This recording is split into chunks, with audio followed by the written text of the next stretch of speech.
While local manufacturers say they have no choice but to remain resilient through the tough economic times, rising input costs continue to add pressure to not only their businesses but the cattle farmers they supply as well. Our business reporter Ntokozo Khumalo went to Bretts in the northwest and caught up with the founder of Teltak, a cattle handling equipment manufacturer. Well, food inflation remains twice as high as the inflation on other goods and services, and that's according to the latest food price inflation report out of the Competition Commission. And for a little bit more detail on some of the factors that see those costs rising in the value chain, I am now joined by Greg Tolbart, who is the owner of Teltak. Thank you so much for joining us, Greg. Now, you are in the manufacturing, all thing cattle farming. Talk us through just the value chain and some of the factors that are affecting the industry's input costs. Hi, Tuki. So a lot of our input costs are from raw material side, steel and things like nuts and bolts.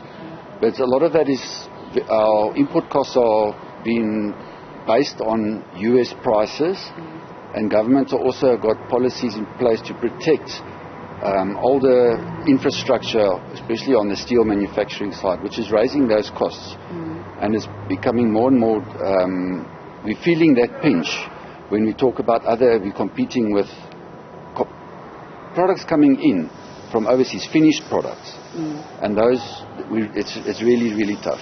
Now, I am asked to a cattle farmer a little bit later on. Just talk us through then how those rising input costs and competing with international imports or with imports then affect those prices going higher, because the report also did highlight that cattle and the price of meat is increasing.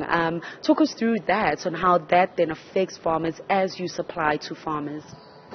So farmers, their costs are rising because they need facilities and infrastructure to manage their cattle and they manage their farms.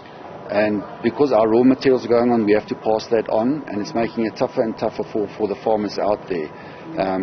New farmers coming into the market, is very tough for them to try and compete and get ahead because the cost of product is just, raw materials is going up.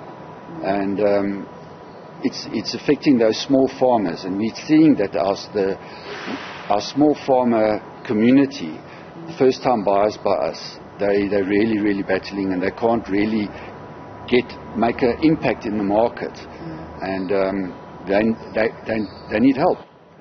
And how is then the industry just improving collaboration to really try to make it through and navigate through these tough economic times and all the other headwinds that you are facing? Are you seeing that industry collaboration improving a little bit, just so everyone can work together to get through the storm? I don't really see that. There are pressures, there are groups that are trying to put pressure on government to reduce levies and charges on imported goods. But I really think that we need to put more pressure on government. We need to put more pressure on government that the basic raw material needs to be more on a level playing field with the international market, so that the people doing the value add, like our company, that we've got a bit more of a margin, and then we can grow and we can employ more people. Because I think at the end of the day, the majority of the employment is going to come from the value-add businesses, not from raw materials. And just, Greg, finally, in the short to medium to long term, just resilience in the industry for manufacturers such as yourself. Do you see that continued resilience? Interest rates are higher, inflation higher, all of that, and South African businesses have been resilient for quite some time. Do you see that resilience continuing in the short to medium term?